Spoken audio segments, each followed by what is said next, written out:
follow Bob, but I'm going to talk a little bit about trade policy from a U.S. perspective and a little bit about what some of the findings were from a recent benchmarking survey that USFIA conducted.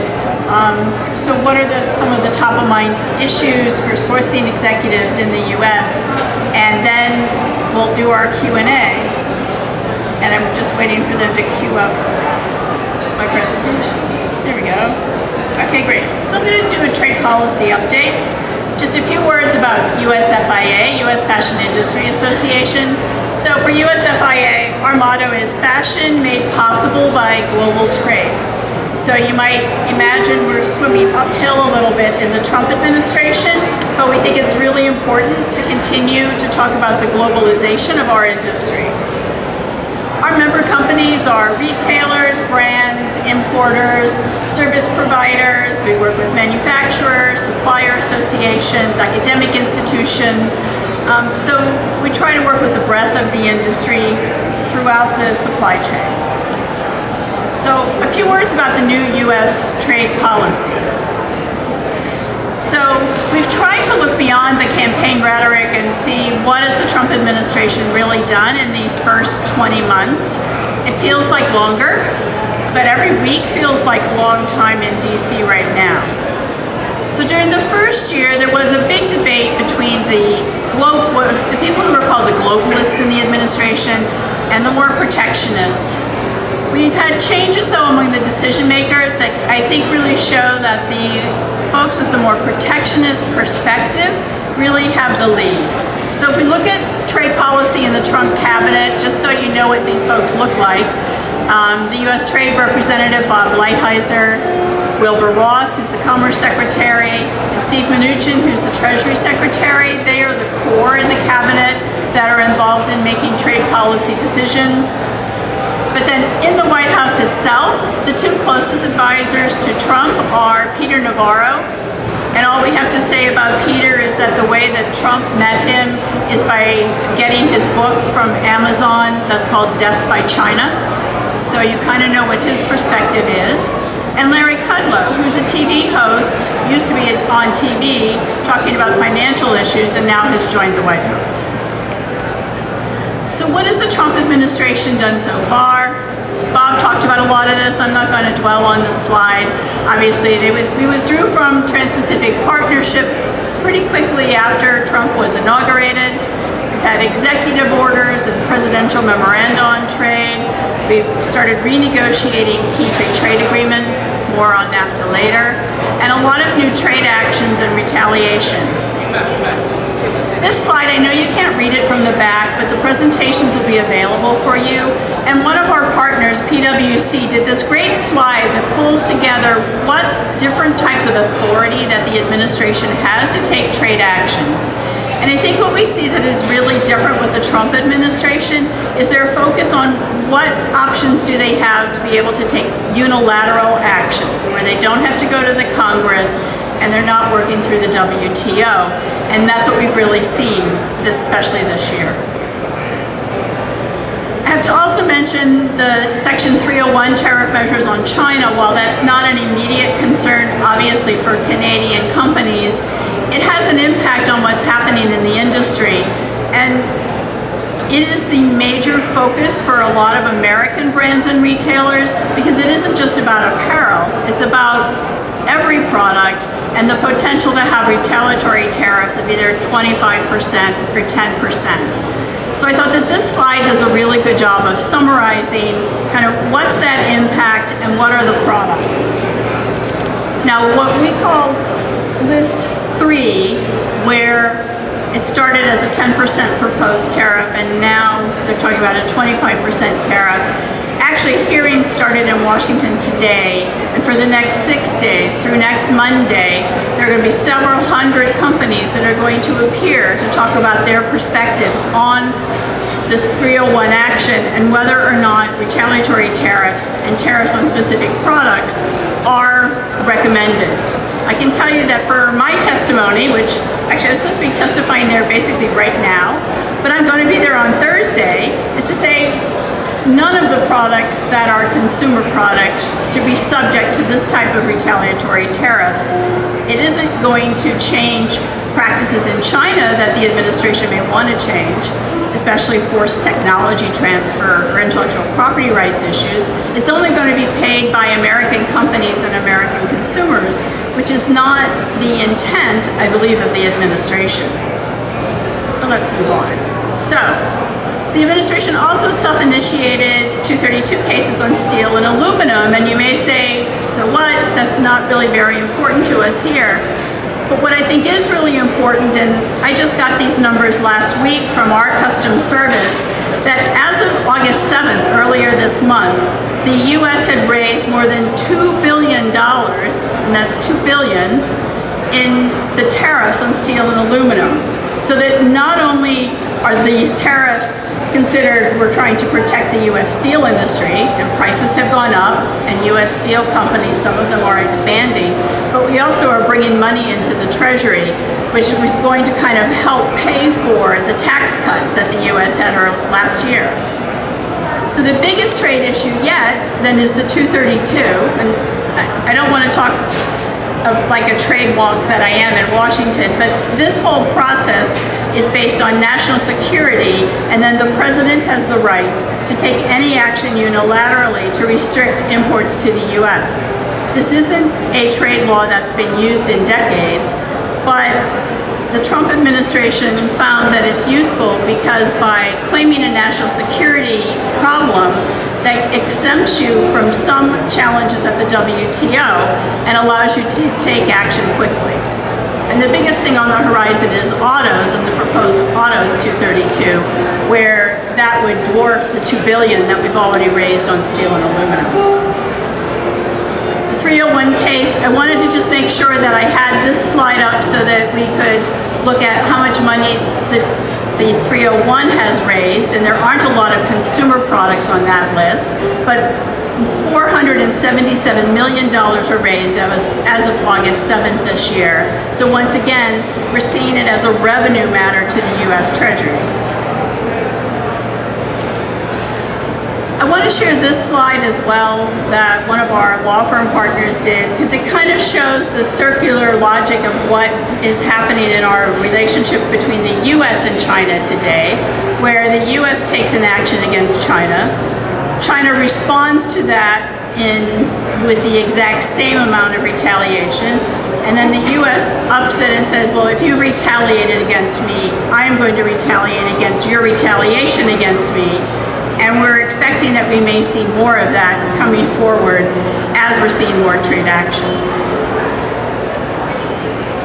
So Bloomberg News had some really interesting information, and I want to share these slides with you where they talked about what's happening in the 301 case and that Chinese manufacturers won't be the only ones hurt in a trade war. So if we look at this slide, I hope you can see it from the back because it talks about what are the companies that are most likely to feel the hurt? And you'll notice that there are some apparel companies that are listed there, like Li & Fung in apparel, or Regina, or Stella for footwear, or Crystal International, that even Bloomberg, in looking at the impact on companies in Asia who ship to the U.S. market, can see that there will be an impact on them from this trade policy. And then on the flip side, we look at, so what are the U.S. imports from China? Because apparel's not the largest product, it's actually electronic products. Textiles and apparel are less than 10% of the total U.S. imports from China. And since we haven't been on the 301 list yet, we are hoping that we can try to stay off of the list. If we turn from China, and I feel like I have to talk about 301 and 232 because those are the most pressing issues in Washington right now, and those are the priorities for the Trump administration. But NAFTA renegotiation is critical, and Bob covered it in such detail. I don't feel that I need to talk a lot about NAFTA, but I do want to share a few words about it because every week, as Bob said, we're hearing that there's going to be a deal soon. I met with some of my friends from the Mexican delegation who've been in DC intermittently for the past few weeks, and every week there's been the rumor that on this Friday we're going to initial an agreement and then invite Canada to come back to the table. But I think we need to go back to something that Trump said earlier, where he said you cannot make a deal without termination, but we'll see what happens, okay? You're in good hands, I can tell you. But I think for Trump, the idea of being able to terminate NAFTA, or the threat of termination, is what he thinks will get Canada and Mexico to agree to some of the most controversial aspects of that renegotiation, particularly agreement to a sunset clause. There's no one in the business community who wants a sunset clause. Obviously, Canadian negotiators and Mexican negotiators don't want to set a sunset clause either. As investors, who wants to invest in a free trade agreement that you know ends in 5 years and maybe will be renegotiated, but maybe never will? It changes the whole dynamic. I had to put some of the tweets up here, and I don't think that there's a lot to say about them, except that we spend a lot more time watching Twitter than we ought to in Washington these days. And you see this continuing theme of let's try to threaten, will we terminate the agreement if we don't get the deal that we want. I think the last one here was really, as I'm sure you noted it here in Canada, where Trump talked about the deals coming along with Mexico and Canada must wait. Now, we're not really sure how to interpret that, since NAFTA is an agreement between the 3 countries, but I think it reflects this ongoing debate and dialogue with who's going to make the concessions, and Trump has obviously decided that Canada's not going to make as many concessions as Mexico, so he wants them to go first. I was at a meeting last week, the Trade Symposium for the U.S. Customs Service, and I thought it was really interesting what one of the Deputy U.S. Trade Representatives, Jeffrey Garish, had to say, talking about the trade agenda. Because it sounds, relatively rational when he says it's a pragmatic determination to use the leverage available to the world's largest economy to open markets, obtain more efficient global markets, and receive fairer treatment for American businesses and workers. That sounds like more normal trade policy. But then when he goes on to talk about NAFTA, and that he's looking for reciprocal on, in this context, he's talking about border services because it was a customs event. But other administration officials have talked about NAFTA and how they feel it was a bit unfair that Canada negotiated agreements with other countries while they were a NAFTA party and therefore boxed out the US. We kind of see this dynamic once again in the administration, that the pressure is on, and the administration is hoping that Canadian and Mexican officials are going to accede to whatever it is that the U.S. is asking for. And I know it's particularly controversial because the subtext here for Garish was talking about cross-border value for when, what we call de minimis in the U.S., but when you can go across the border and not have to pay the value-added tax or the tariffs, where in the U.S. we have an $800 limit that we're hoping to expand. All right, let's not talk about his tariff, what he says on tariffs, right? It's just kind of too much. But you'll note the tweet from earlier in August where he says because of tariffs we will be able to start paying down large amounts of the debt that has been accumulated. And while he blames the debt on the Obama administration, it once again shows this juxtaposition of not only being tough on trade, but looking for the revenue that's being raised by these tariffs that we have in place on imports to the US. So what else has the Trump administration been doing? I know there's too much to talk about here, but let's just a few.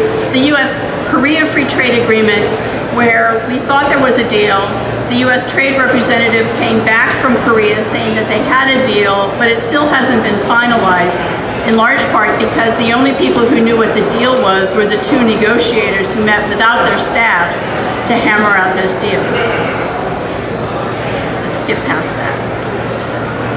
At the August 16th cabinet meeting, and I know I'm kind of piling on here for a lot of the things that Bob introduced, but I think it's good to look at, we had an interplay between Trump and Lighthizer, the US Trade Representative, talking about what's happening and how they're going to get a good deal, right?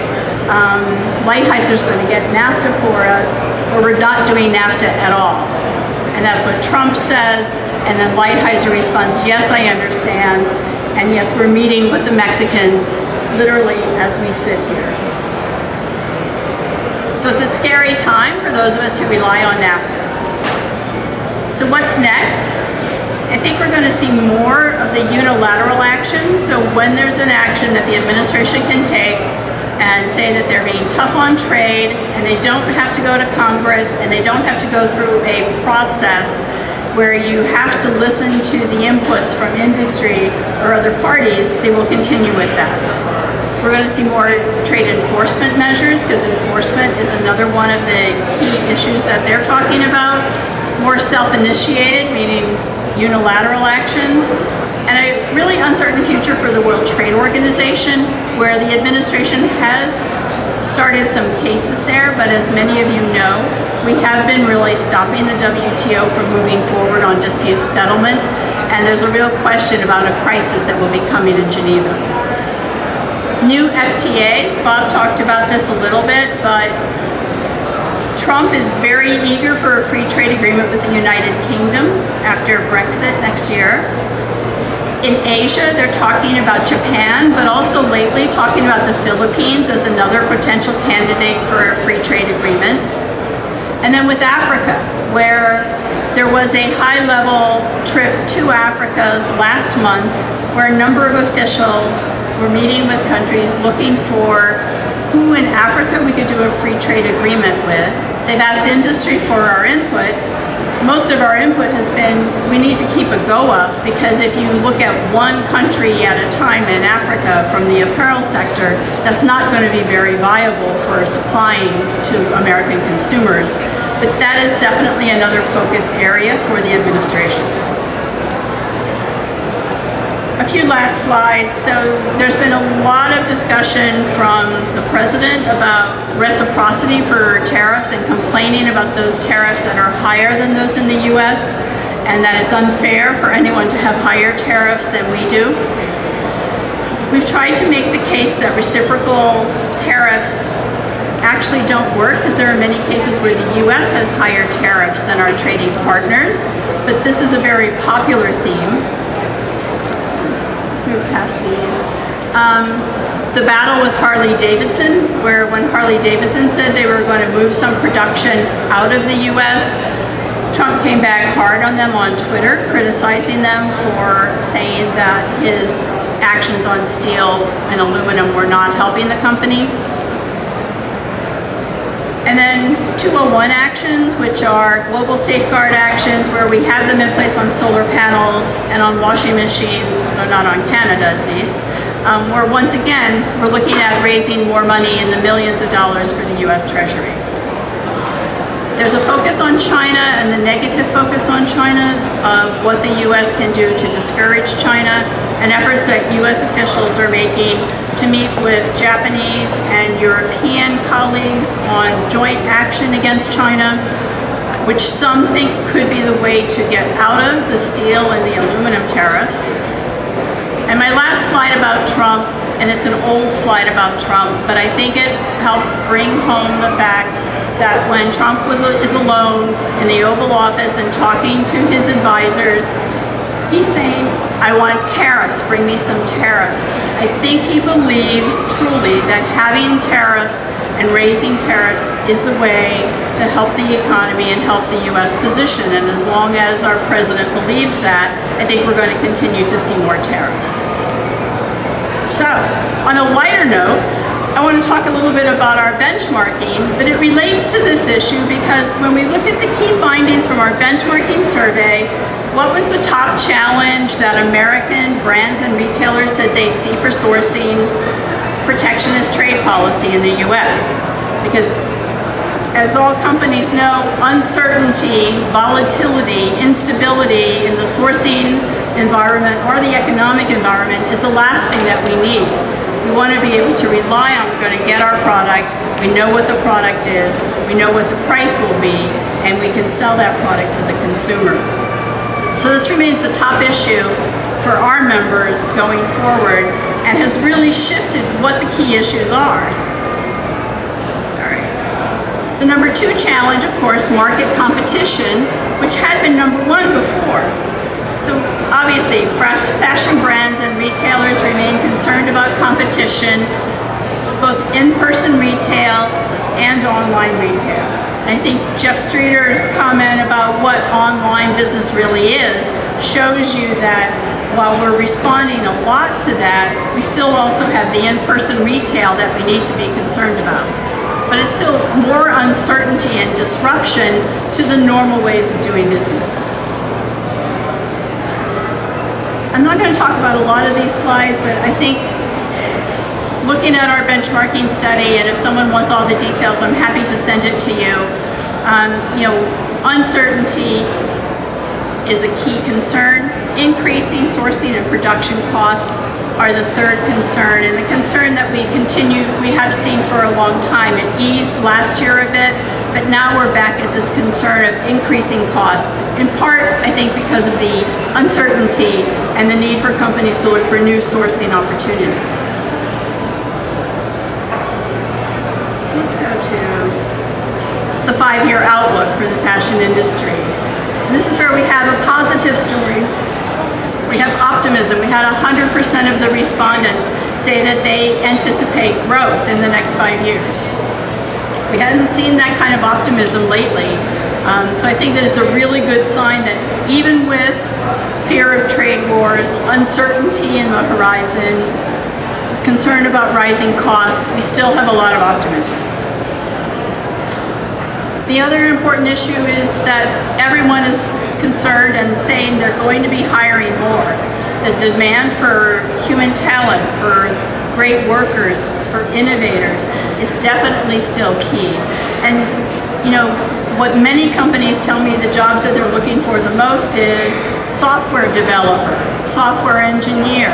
How can we be competitive with Silicon Valley to attract the people that we need for our e-commerce, for our online sales, and to help keep brands and retailers ahead of the competition?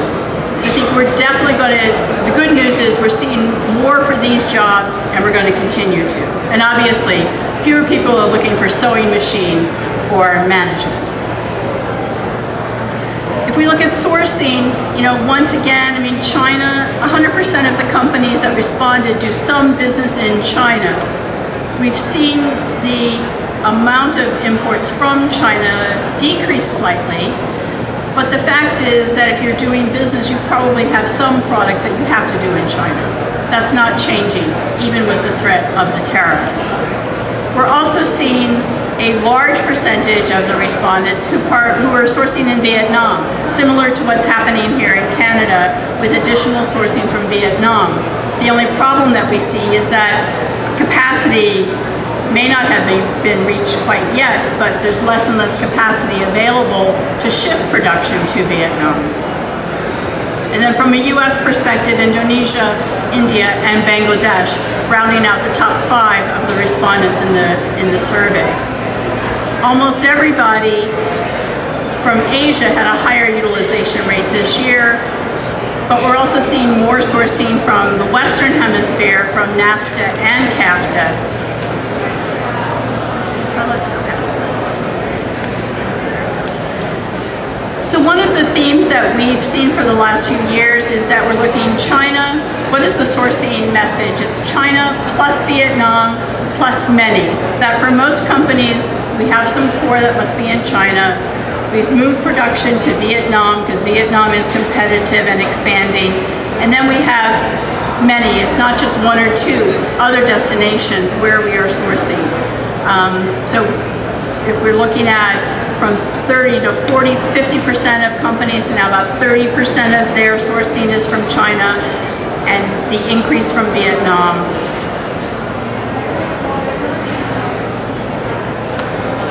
This is one of my favorite slides because we've tried to kind of mirror what you might do on a Yelp or TripAdvisor. Is can we just do like one slide where we take an overview and compare the top 3 issues that sourcing executives are looking for. So whether we're talking about sourcing cost, whether we're talking about speed to market, or whether we're talking about compliance. And you can see that there's no country that's perfect. There's no country that ranks the highest in every category, but you can see those that rank, the Western Hemisphere continues to rank very high. That USA, Mexico, CAFTA, Colombia. China remains strong and consistent across the board. Vietnam, strong and consistent across the board. So it kind of gives a sense of the overview from various countries of where we look for other sourcing options.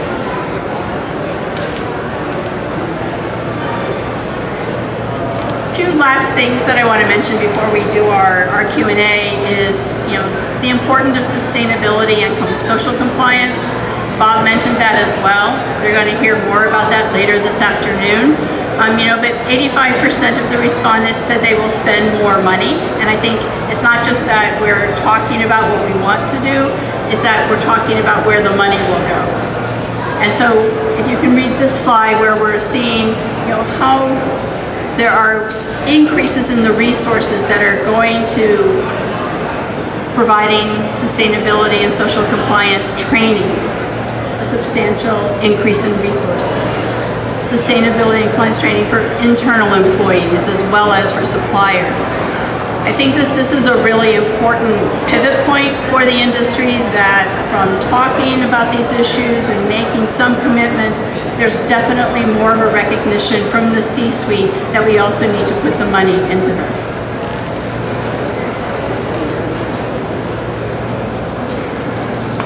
This slide talks about how does your company map your supply chain and how deep you go in your supply chain. And I think that this remains the continuing issue, even with additional resources, of how to go past tier 1 suppliers. How can we continue to move sustainability and move compliance through the supply chain?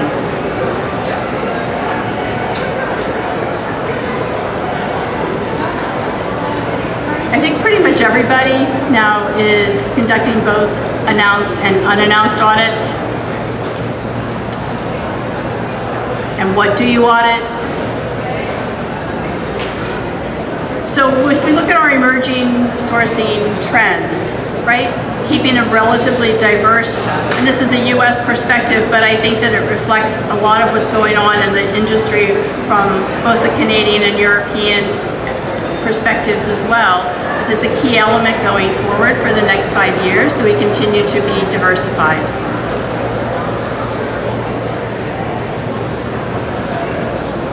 You'll notice this sign, this message, that a lot of companies, they think they will be decreasing their sourcing in China. I think that that may change if we get past the current trade uncertainties without penalty tariffs. But if there are penalty tariffs, we definitely will see this continue. But it isn't due to cost, it's really due to uncertainty. And the trend lines on cost are actually a bit surprising, that cost average value into the US has been falling. This is probably the slide I should be ending on, because I think it's kind of, it suggests exactly where we are, that the only thing that can change it is the protectionist agenda. Although if we had a lot of time to talk, I'd want to talk about what the alternatives are, because I think there aren't necessarily that many. So let's kind of move from the sourcing practices and the sourcing trends just to briefly the utilization of free trade agreements, because it mirrors once again what Bob was saying from a Canadian perspective, that when we look at what free trade agreements are used in the US, and we don't use our free trade agreements very well because of the restrictive rules of origin that Bob talked about a lot. The fact is that it's NAFTA and CAFTA that are the free trade agreements that are used, that companies rely on. So 65% of the respondents to the survey are using NAFTA, even though the volume of NAFTA is smaller than CAFTA. But if you want to understand it in the broader context, we're still looking at a little over 15% of US apparel imports actually are duty-free, which is crazy when we have duties that go as high as 32%. But that's another discussion.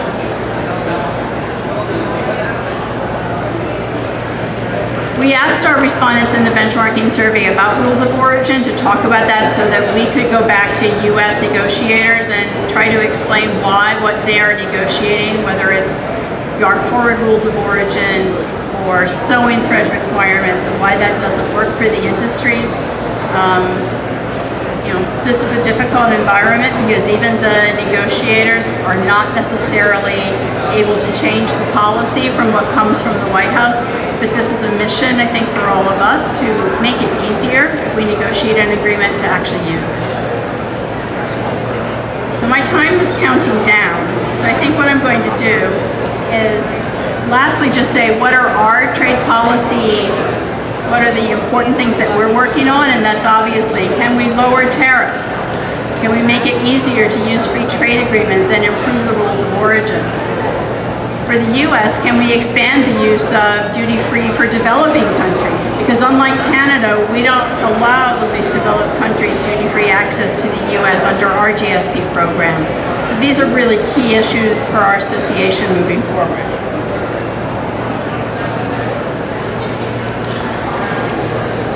A few words about NAFTA. No surprise here, NAFTA is very important. Companies rely on NAFTA. It supports our speed to market initiatives. I don't think there's much more to be said, that we are aligned in doing what we can to maintain NAFTA, to do no harm to the agreement that exists today, and to move forward. So, I don't know where Jason, all right. I'm not going to go through the sourcing trends, but it's in my presentation and I am happy to share that with you. I think it's more important to have a dialogue with all of you. So let's move, if we can move to the Q&A, I'd love to do that. Absolutely, and we'll share this information with you later. Thanks very much for the chance to talk. Thank you, Julie. Thank you very much. I was going to get a couple seats set up. If we could get Bob Kirk and Jeff to come on up.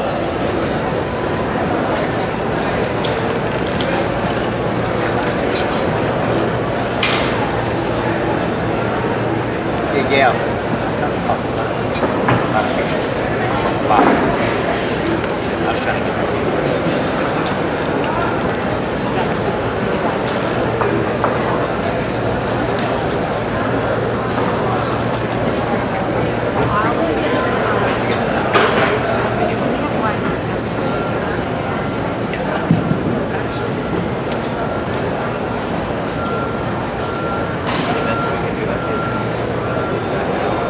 Wow. So for those of you that just sat through back-to-back discussions here, it wasn't painful. It was the most informative hour plus that I've been involved with. And I have to tell you, as an executive in the industry, these are two of the leading trade professionals in North America. So we're really fortunate to listen to them. And I am not going to dominate the questions here. I'm going to kick it off and then open it up, and then if there's a lull, I'll come in with some others. So, but one of the things that I wanted to start off with is when you combine the U.S. or the U.S.'s economy with GDP of nearly 20 billion, and then you can, and #1 in the world in terms of consumption, and then you combine that with Canada, which is in the top 10 in the world. All the countries in the world, Canada is the 10th largest economy, and you take these two together, we represent something, the combined countries are 27% of everything consumed in the world between these two countries, which is really impressive. So, but now here we are with these trade challenges between the US and Canada, or I mean, excuse me, the US and China, not with Canada. Well, you would, Bob would argue. And so I wonder if, let's assume just for the sake of a point of view and your subjective opinion, that the tariffs continue through Q4, that the American shopper pushes back on made in China, which is going to happen, and China is impacted with the closing of factories and therefore elimination of jobs. What is that pivot then for China, and what is the pivot for U.S. sourcing? So I think the big issue is the pivot for U.S. sourcing, because you can't change on a dime where you're sourcing. Whether you, even the quickest companies, you're several months out from the commitment to an order, you've signed a contract, you're sourcing it in China. And for most of the big companies, you're on a much longer horizon where you're committed into next year. If there are tariffs put in place in October, for example, or November on imports from China, and the current list, the one that we're talking about right now that could go into effect in October, might include leather products and caps and travel bags and handbags and luggage. If we see 25% tariffs on that, you're not going to be able to cancel your orders. So the impact on the companies who then have to decide, do I increase the price to my consumer who I know is resistant to price increase, or do I just take this until I can look for other alternatives? I think that's the key. And we're seeing kind of a rolling, it's at least 6 months before you start to see an impact, I think, at retail, because most companies are not passing on the increases that they've seen so far. No one wants to be the first to do that. And even talking to companies who have a lot of market power, they're not taking that action. So I see the concern is that we're not going to have the great holiday that we think we're going to have for the consumer if these tariffs go into effect, which makes me suspect that there may be a way to postpone the impact of them to get past what's important in the US, our midterm elections in November as well. But if they go into effect, we'll see that impact. Now, I'll let Bob respond, but talking about China, I'm not at all sure that this is going to mean the factories close in China. I think that for China, it may be a reset button for looking at domestic and sourcing with the rest of the world that's going to make it long-term even more difficult for US sourcing execs. Well, you know, no one's operating in a bubble. You know, if you're operating a factory in Montreal making suits and 20% of your total is coming out of that factory, you're already operating at a much higher cost than in Vietnam or China or wherever else. And if you have more duties on China, you know, you could see people shut those factories because you got to tighten your belt and your costs are out of line locally. Can we just do that much more important, but do it in Vietnam or what have you? So I keep saying that these tariffs don't help anybody. Everyone comes to me and says, well, you know, China's going to be priced out of the market, there'll be an opportunity for Canada. Really? I mean, do we want that as opposed to sort of like normal? Okay? Which is to say normal meaning rules-based, trading system, we think before we shoot and so forth. So like I said, I don't think anyone wants that, and we don't know really where those collateral damages will find themselves. So the halo effect of this, it may impact Canada in a positive way because the Chinese manufacturing may default here? You could see some of those things. Look, I made the point that we don't pay duty on imported fabrics. We don't. Are there scenarios where you're producing relatively higher priced goods in China? If you could replicate that production here, could you see some circumstance where some of that product moves here? Yes, no problem. We could see that. But once again, do I want that? Okay? I'd just assume roll the dice with normal. But yeah, there could be some benefits out of it. So 34% of all apparel imported into the United States comes from China. So staying with the same theme that the tariffs structure stays in place, does this create, in your opinion, an opportunity for these emerging countries, emerging markets where China could perhaps provide product to, and I'm not referring to Canada or any of the top 10, and that would be perhaps a good thing? You mean to replace China? For China to have alternative channels of distribution if their factories are not able to ship to the States. If you're looking at a macroeconomic, what might help, and let's say within Asian economies to perhaps create more business and opportunities there, perhaps. Although My concern is that what will happen is if the U.S. stays on this path and we talk ourselves into another recession, that has a global impact that may counterweight the potential impact of, all right, we're going to force the rest of the world to trade with each other. I mean, we've helped Brazil ship soybeans to China to take the place of the U.S. soybeans, and they're very happy at selling what they wanted at a higher price. Are we going to continue to do that, or is there going to be some more, you talked about normal or rational economic behavior when there's some pushback and the negative is very obvious, which it has not happened yet in the U.S. I don't know. There could be all sorts of impact. I mean, is it good that China is looking for other markets? Maybe. I don't see it as a huge. It's the smaller point of what's happening. What's happening is reasonably arbitrary basis, applying tariffs all over the place, or threatening to, and no one knows what's going on. And I think that uncertainty is going to kill everyone, and maybe a few people might benefit from some kind of specific trade that might be exploited. It's not good. So, questions about TPP, about Canadian trade, about U.S. trade, about tariffs, anything that's on your mind? Seriously, two of the leaders in North America. We have mics ready to go, and who wants to kick us off?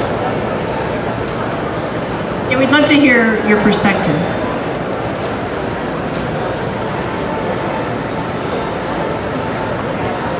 Julia, you spoke about a sunset, but you termed the word sunset policy. What is that? Sure. So the U.S. proposal on NAFTA is that the agreement should end after 5 years.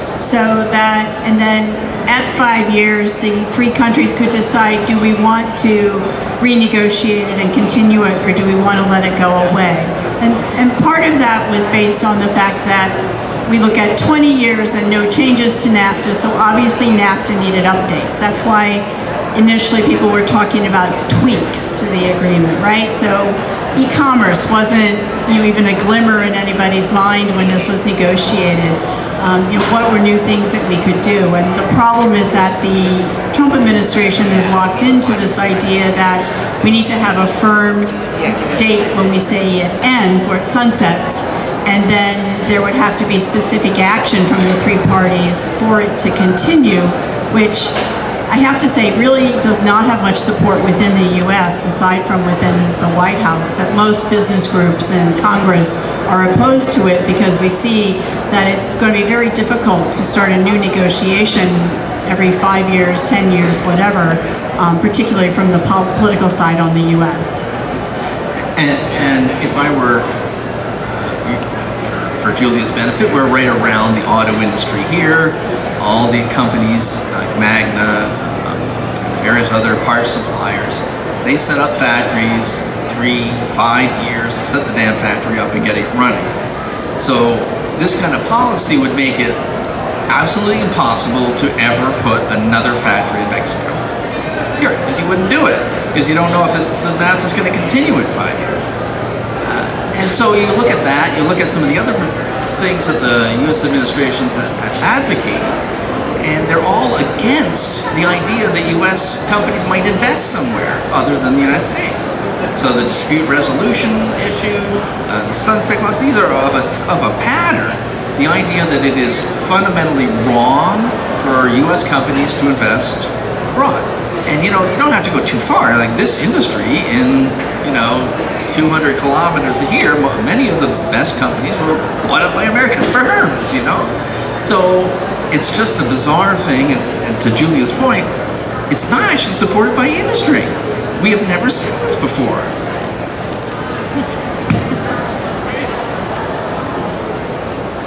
Okay. Question. The gentleman in the back that's standing. Okay, sorry. You mentioned, Julia, the I'm thinking use the phrase de minimis, and I'm wondering if we could talk, and maybe both of you, a little bit about duty drawback, duty deferral, and those imports, that threshold potentially going up. Yeah, I know that's a very controversial issue.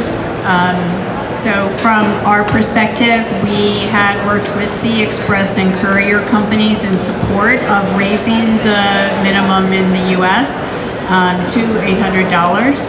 And part of that was based on, with e-commerce, there are more shipments that are coming in that are at a higher value than what we used to have in the US. But I know for Canada, you have a much lower threshold based on the historical issues at the border in terms of doing business and exchange rates and a lot of complicated things that Bob can talk about. But from our perspective, we had hoped that within NAFTA, one thing that we could do in the renegotiation is to at least get equivalent rates levels for Canada, the US, and Mexico. Personally, I'm skeptical that we're going to come out at the end with that. And there's some in the US, in this administration, who want to lower the US threshold, that's $800, to have a lower threshold for NAFTA, which I think kind of cuts against the whole point of why we had raised our level from a US perspective. But it's definitely an important issue. A lot of businesses have supported, can we find a way, and maybe creative ways to deal with VAT issues and things that we don't deal with in the US that I know are important in Canada.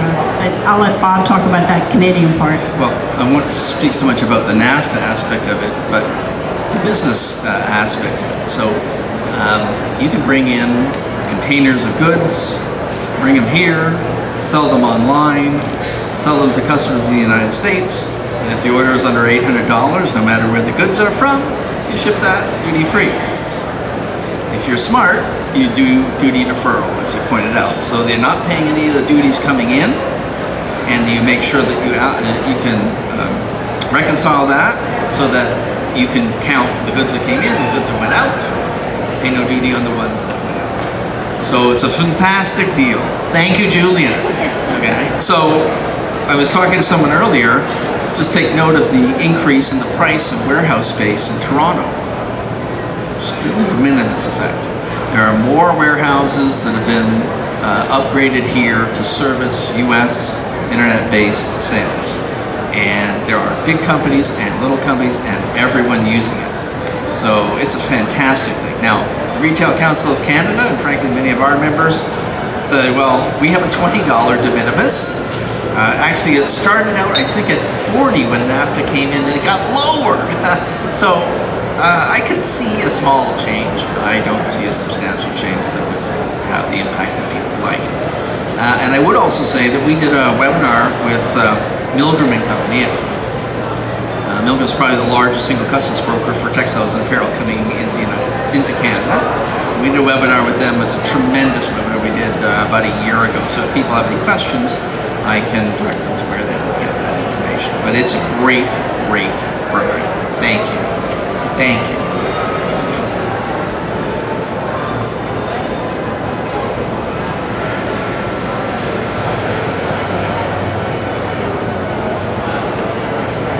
Hello. Julie, you spoke this conversation has been mostly about trade negotiations. And I'm just wondering if your benchmark study had any reference to the consumer and what the consumer is interested in terms of those goods. I think that most consumers are still not that tapped into country of origin to begin with. I totally agree with you. Our benchmarking was focused on sourcing executives and company practices, not looking at consumer practices. But I do agree, and we continue to hear that from our member companies that, the country of origin is in every label in the US, but the fact is that the consumer is still very price sensitive and often doesn't look at the label or really care what the company is. If asked, people will say, I prefer made in USA. I'm assuming Canada, they would say, I prefer made in Canada. And I think there is that kind of emotional reaction. But I agree. The fact is the consumer is still looking for what's the product and what's the price of that product, much more so than any of these policy issues. That's much more a company issue. I agree.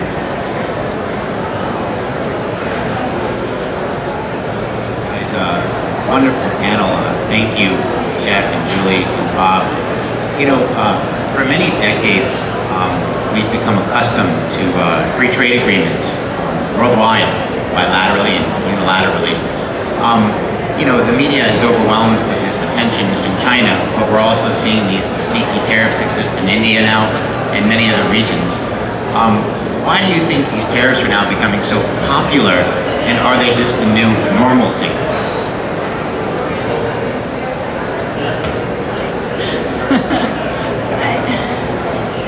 From a U.S. perspective, I think it's a bit of a new normal, and there always is the expectation once you start looking, I'm particularly concerned about tariffs based on national security allegations, because you could make a case that almost anything is a national security issue for a country, and I am concerned that that's going to lead to a round of more protectionism. You know, the fact is the global economy is still strong and doing well, and as long as the economy is doing well, I think there's less of that protectionist pressure. But as soon as there's any contraction or that uncertainty plays out more, I'm worried that we'll definitely see a lot more protectionist actions. So I think Canada's got many things that are best reviewed. Like our agricultural programs are totally against World Trade Organization principles. Have they been deemed to be sort of legal? Yes. We're not perfect. But if you look in this space, in the textiles apparel space, so in 2008, 2009, when the world was going to hell, you know, I think it's worth saying that the Canadian government looked around and said, what are we going to do? Do we put more duties on apparel? Do we do safeguards? Do we do this? Or do we take all duties off manufacturing inputs? And they did the latter, okay? So they were facing the exact same circumstances, and they did the right thing, okay? So, you know, the former finance minister who passed away a couple of years ago, Jim Flaherty, you know, he would go to Davos, you know, and say, hey guys, what have you done? And all these people would sort of futz around all the crap they were putting on non-tariff and tariff barriers. And he said, well, we just took off, you know, $500 million annually in duties on raw materials. And he did. So I do actually think we have a decent record that way. I think it's highly unlikely that Canada's going to do that kind of stuff because they're more committed to multilateralism than anyone else. We're a trading nation. 49% of the GDP in Ontario is related to just the US. We can't live in a world with that, right? It's not a good thing. And I think actually over time we'll have a different constituency in Washington and things will change. This is not, I hope it's not. Thank you. So in Canada, we tend to hear about what's going on in the United States basically from the Twitter farts. So what I'm wondering is the average consumer in the United States understand that these protectionist tariffs are end up going to hurt them with higher commodity prices or prices for consumables? And what do you think your organization or organizations like yourself, agricultural, auto, need to do in order to get people to listen in the place of power? Thanks. That's a really good question, and I don't think that most consumers yet see the impact or understand the impact. And you're right, luckily most of them aren't following Twitter necessarily, but what we are seeing is that working with agriculture groups and with other industry groups, whether it's autos, consumer electronics, food groups. Actually, there's a group of us, we meet every week in Washington to kind of, sometimes I call it our therapy session, but it's really also to talk about what are we doing, and what can we all do to our own communities to help them understand what is the negative impact here, the impact on companies and on jobs. We're seeing a lot of stories in the US, in the print media, talking to companies where they're laying people off because of the increase in the price of inputs, or farmers who are concerned because they've lost sales because they can't export. There's a drumbeat building of the story, but I agree most consumers haven't seen it themselves yet or felt it yet. It's the same thing with our Congress, where, you know, when they go home, they're hearing these complaints. And we've met with some of the members who have raised these complaints to the president, to his face. And there is a message that's happening there, but it's a slow message because most consumers are not seeing this impact. It's businesses who are seeing the impact first. And some they don't really want to tell their customer how bad it is, right? I mean, it's kind of, you know, they're trying to see how they can make it work. But I think that education process is out there, and that's one of our messages that we're continuing to do. You know, supply chains are kind of long and complicated, you know, and it's not always obvious how specific, whether it's tariffs or tariff measures or provisions in a free trade agreement impacts someone. So let me give an example. So the U.S. Trade Representative's Office negotiates the agreements, and so they said, well, this TPL thing that I was talking about before, we don't need that, right? And we have lots of cotton in the United States. We have lots of yarn produced and knit fabric. Like, can you tell me why we should allow t-shirts from Canada to use third country yarns and fabrics and be exported to the States under the TPL? It doesn't make any sense. We got all the cotton, we got all the yarn, we got everything. And, well, you know, our negotiator said, well, okay, well, we'll come back to you.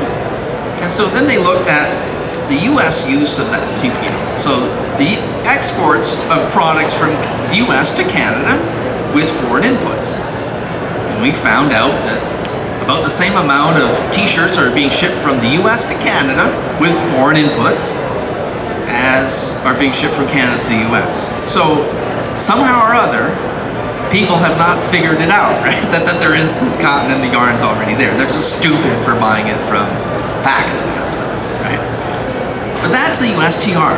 That is the office that negotiates trade agreements, and they do not know how those things are used.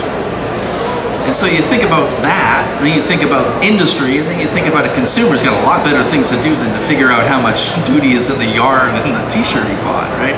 So it's complicated. And I think the problem is that tariffs are a simple answer to an extremely complicated reality. We can put tariffs on, and according to Donald Trump, you make money doing it, and the taxpayers, everyone's winning. It's absurd, but I think that's where we are. It's a complicated situation. They applied a simple solution to it. Anyway.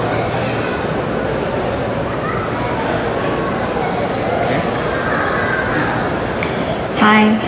You've described very vividly the turbulence in trade at the moment. I'm just wondering about your views or the views of your stakeholders about how you can leverage social compliance and sustainability to help mitigate some of the negative impacts. I do think that one of the important trends that we're continuing to see is the commitment to sustainability and social compliance, and that companies are using that as part of the way that they talk to their customers, whether it's online or social media or in their advertising. I think that that is really important, and that's why I thought it was great to see that more money will go into what companies are doing for that. I'm not sure that it's enough to leverage the higher prices based on, you know, the trade issues. I feel like that's just a price increase where there's no benefit for it. But I do think that it's one of the most important things that's happening right now in the industry. And we've been talking about sustainability and social compliance issues, I feel like, for the past decade. in very broad strokes, but now we're starting to see much more of what it means for specific companies and specific products. Just to follow up, the Canadian government is committed to responsible business practices. And what is that going to mean?